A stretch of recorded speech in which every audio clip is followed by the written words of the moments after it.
Good morning mga ka-DIY. So, meron na naman tayong bagong na-discover o nakita na mga electronic gadgets na makakatulong o magagamit natin para matest ang ating mga charger o mga charger na kung gusto mong malaman kung ilan ang voltahe na nilalabas, ilang amperahe, ilang watts. So, itong mga tester na dalawang ito ay nakakatulong, di ba?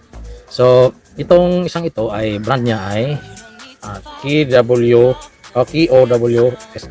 Kowski. Oh, sorry. Ano bang pagbasa dito? KWS. So ito ay type C. Type C.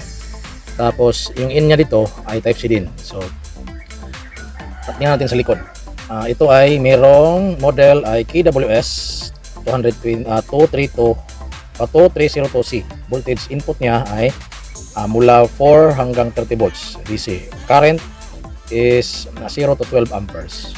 Paano ba ito ginagamit? So, meron pa itong isa. Ito ay pang magagamit sa mga 12 volt input jack, yung mga bilog na 2.1 mm by 5.5 mm. So ganin doon sa likod yung female niya. So parehas lang ng brand.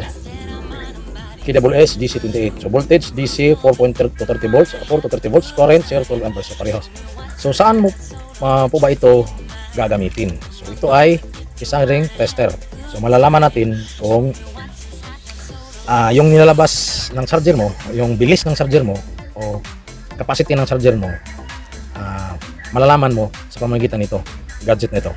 Halimbawa ito, charger na type C para dito. Susubukan natin to sa tablet. Ito ay drain.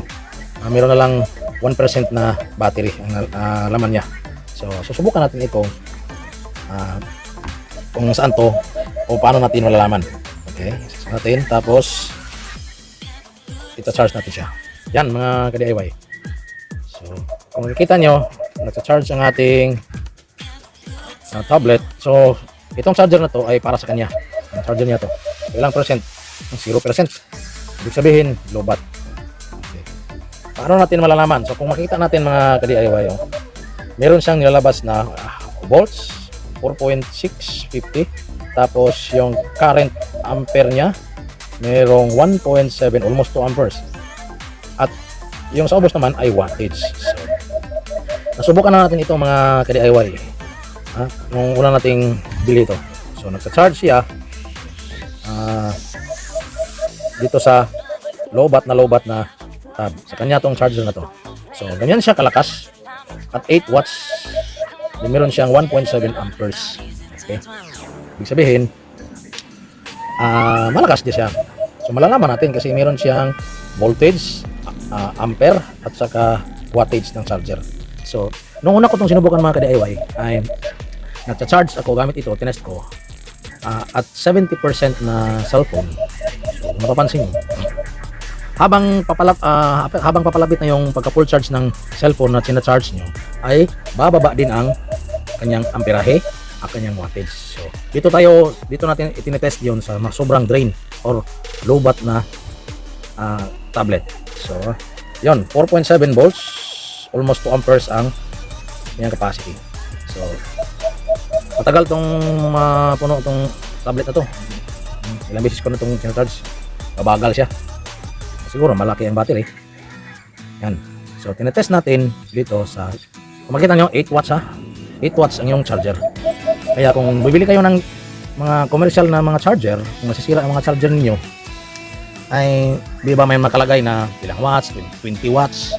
So malalaman na talaga natin kung yung mga charger na yun ay totoo yung nakalagay na wattage.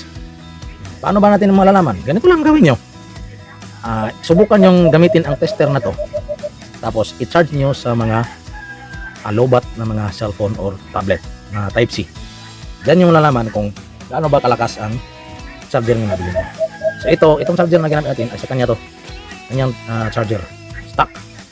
So meron na siyang 8 watts at 1.7 amperes or 1,700 milliampere to. So pareha din ang function nito. Mamaya gagamitin natin to. So, subukan natin, kung nalaman nyo, 8 watts, 1.7 amperes. Subukan natin tong i-charge, gagamitin natin to sa mayroon pang laman or hindi pa lobat. Kung hihina ba yung charging niya. Yung wattage niya at bababa ba yung amperahe. Subukan natin mga ka-DIY. So, ito mga ka-DIY, meron tayong isa. Yung battery niya ay 46%. So, ikumpara natin to. So, 8 watts dito, kung nakikita nyo, at 4.7 volts at 1.7 amperes. So, i-try natin i-charge dito sa kabila yung isa kung magbabago ba ang kanyang wattage tsaka amperage. Okay, yun na. Yan, okay, mas malakas sa dito. Naging 2 amperes siya at unti-unti iyang bababa at 9 watts, 4.5 volts. Yan, wala tayong mahanap na gadget na cellphone na lang na puno. Subukan natin mamaya. Okay, meron siyang 4.5 volts at 2.11 amperes at 9.7 watts. So malakas siya at 46%. Diba? Dito sa lobat na tablet, o parehang tablet lang to mga ka-DIY. So 8 watts lang. Hindi talaga magkapareha, no? Yung output testing. Mas lumakas ito. So, nung tinest ko itong mga ka-DIY, nung una, 70 to 80% na cellphone, bumagal talaga yung amperahe niya, 900, 700 milliampere na lang. Pero yung voltage niya, steady. Yung wattage niya, bumababa din kasi malapit na siyang mag-full. Dito naman ay below 50% yung battery charge. Yun siya kalakas. Nagbabago yung wattage niya at saka amperahe. So ibabalik natin mga ka-DIY sa kabila. Bungutin muna natin. So sa lobat muna tayo. Yan. So ito. Oh, pumarihas na. Yun, wattage niya nag-fluctuating. Tapos amperahe 2.1, 4.8 volts. Ang laman ng tablet ay 2%. So lumakas talaga siya pag lobat yung or below 50% yung charge, no? 9 watts, kanina 8 watts. Pabago-bago. Kasi alam niyo kung bakit magbabago-bago siya dyan, mga ka-DIY. So, depende din sa supply ng ating AC, yung saksakan. Kasi fluctuating yung AC. Meron din siya. At itetest din natin ito mamaya sa ating solar portable LED, yung DIY natin. So, yun, 8 watts, bumaba siya ng 8 watts. Okay, naging 1.7 amperes. So, bumababa siya. So, mahalaga itong tester na to para malaman natin kung gaano ba kalakas ang ating charger, gaano ba kabilis o kahina. So, yun. So, hanap tayo ng iba pang cellphone na medyo mataas o may karga pa. Ito mga ka-DIY, meron tayong cellphone na at 83%. Yan, yung battery. So, susubukan natin itong gamitin. Ito, charge natin, type C ito parehas. So, yan. Yan. So, nag-charging siya. Yan, fast charging ang nakalagay. Imagine, and that, 11 watts. 11 watts, 12 watts pa. Yun ang napansin ko nung dati, nung una ko itong tinest. Paglalabas to sa cellphone yung fast charging mga ka-DIY, nagdudubli yung voltahe niya. Ang times 2, at 8 volts, 8.8 volts, almost 9 volts ang ibinibigay na voltahe dito.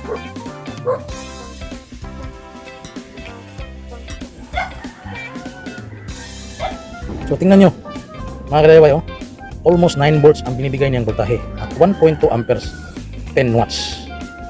So pag lumabas yung fast charging sa cellphone nyo, pag-charge, ganun, bubunutin natin at isalpak natin ulit. Yan, fast charging ang lumabas. Okay, fast charging, tingnan mo, 8.8 volts, almost 9 volts. So sa ganitong charger, charger ito ng tablet. So almost 9 volts, parang almost dumoble yung 4.5 volts.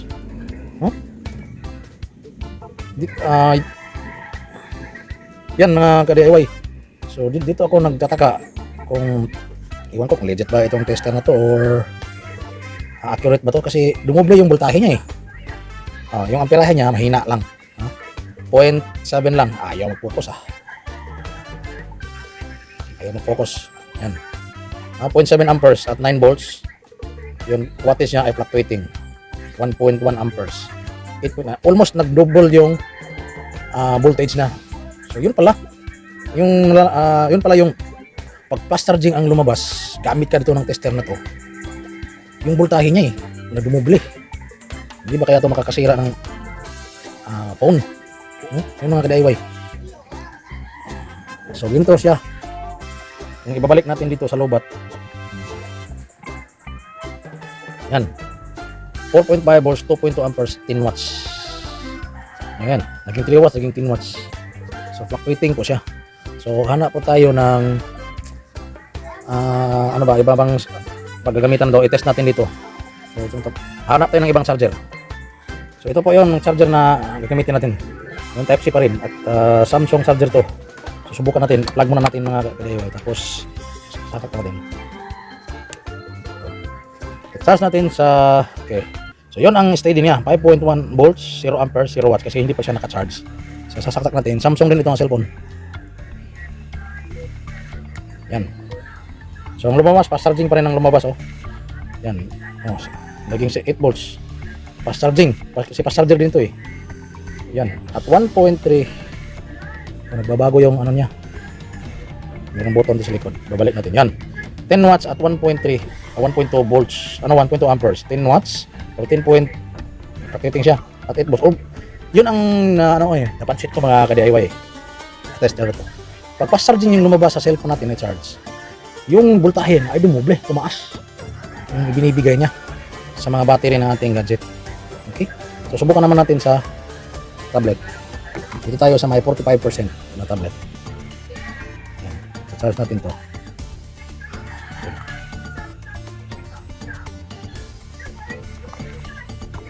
Yan mga ka-DIY.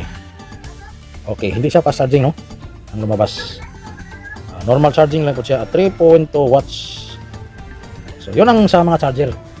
Kung bibili tayo ng mga commercial na charger nang hindi na yun stock sa cellphone mo o sa mga gadget mo, parang may magbabago na talaga, no?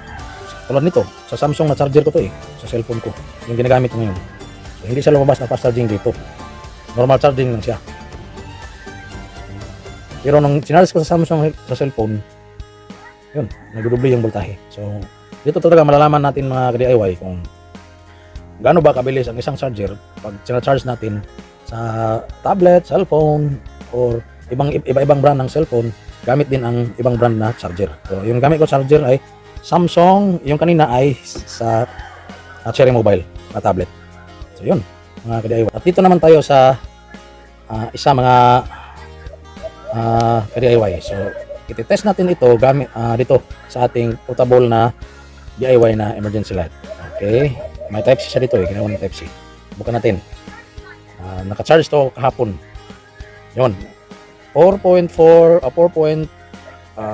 volts or 4 volts. At tingnan mo ang kanyang amperahe. Almost 1 ampere lang at 4 watts. So, ang gamit natin na battery dito ay 18650 na dalawa. Tapos TP5000 ang ating charging module. So, yan sa kalakas. No? Iba-iba talaga. Pag sinarge mo sa ibang gadget, lalo na kung kamatch na yung charger, sa kanya yung charger, ay lalabas yung makikita mo yung bilis, gaano ka taas yung wattage, at saka yung amperahe, at saka voltahe. So, subukan naman natin itong isa. Hanap tayo ng 12 volt kasi ito, pwede sa 12 volt ito gagamitin. 12 to 36 volts, pwede. Dito kasi ginagamitan ko to ng back converter. Subukan natin to mga ka-DIY. So ito mga ka-DIY, 12 volt charger to. Makikita nyo, nasa 1.3 amperes 12 volts. Subukan natin to. Isaksak ko muna. Tapos ito mga ka-DIY yun. Gagamitin naman natin tong ganito. Isa pang tester natin na pang ganito. Yan, nag-on siya. Naka-steady siya. Ayun, binasa na niya. 12.43 volts. 0 amperes, 0 watts. I-charge naman natin dito. Kung ilang amperahe ba siya. Yan. Yan. Tingnan mo. Okay. 0.4 lang yung amperahe niya. Diba? 0.4 lang. So, malapit na tong maliit, medyo yung amperahe niya 400 something milliampere lang yun at 12.33 volts, 5.5 watts. Dahil itong portable natin na emergency light ay hindi pa to na full charge ko to kahapon. No? So medyo bumabagal na ang kanyang yun, yung amperahe. Steady yung 12 kasi 12 volt yung charger niya. Yung wattage niya bumababa. So magcha-charge tayo ulit ng hanap tayo ng low bat na ganito. So naka-full charge lahat natin ng mga portable LED natin DIY mga ka-DIY. So yun. Makikita mo na pag charge mo gamit ito ay mayroon kang marireading na 5.5 watts, 400 mA or 0.44 amperes at 12.3 volts. Yun. Pero nakalagay sa charger ay 1.3 amperes. So, kaya nasabi ko kanina, tataas to kapag nasa state na almost drain na yung batteries mo, yung lobat na, magtataasan to dito eh. Yung voltahe lang yung mag-steady. Kasi yun ang output sa charger na ginagamit natin, di ba? Yung amperahe at yung wattage, yun ang tataas. So, mas napakainam talaga mga ka-DIY kung meron tayo yung ganitong charger. So, yung isa, yung sa cellphone Type-C. Pwede nang gagamitan ganyan. Hindi ko pa nabunot yung charger. So, nanatili ang 5 volts niya. At 0 watts, 0 amperes kasi hindi siya naka-charge. Ang kagandahan nito mga ka-DIY ay meron siyang marireading dito ang init ng ating sinacharge. No? Meron siyang 38 degrees Celsius yung init niya. So, subukan naman natin ito sa full charge na ito. Yung bago natin gawa. Meron siyang tatlong 18650 na battery. So, ang ginamit natin na charging module ay TP5100. Okay? Yung yung charging module na to ay pang 18650 na battery na 4.2 volts yung output. So, ito ay meron siyang gamit natin ay TP5000. Minodify lang natin para maging 4.2. Bukan natin siya. Almost full charge na to eh. Yan. Kung napapansin niyo yung wattage niya, ang liliit na lang, 1.5 watts at 0.121 amperes. Wala na. Habang papalapit ng ma-full charge, so, liliit yung wattage niya, yung amperahe niyo. Yan, full charge na yun. Naging blue na. So, tingnan nyo. Yan, tumigil na yung 0 na yung wattage, yung amperahe naging 0 na. Ang natira na lang ay 12, yung voltahe na lang yan na 12 volts. Kasi full charge na eh. Tumigil na siya. So, dito naman sa isa, yung hindi pa full charge. Yan, tingnan nyo. Meron pa siyang 5.6 watts at 400 or 0.457 amperes. Ibig sabihin, matagal pa itong ma-full charge. Kasi ginamit ito eh. Yan, yun ang kagandahan nito. Nare-read niya yung temperature yun, at 38 degrees Celsius. Ito naman sa ating charge na tablet, yan mga yun, meron siyang 41 degrees Celsius, mainit. Mainit na.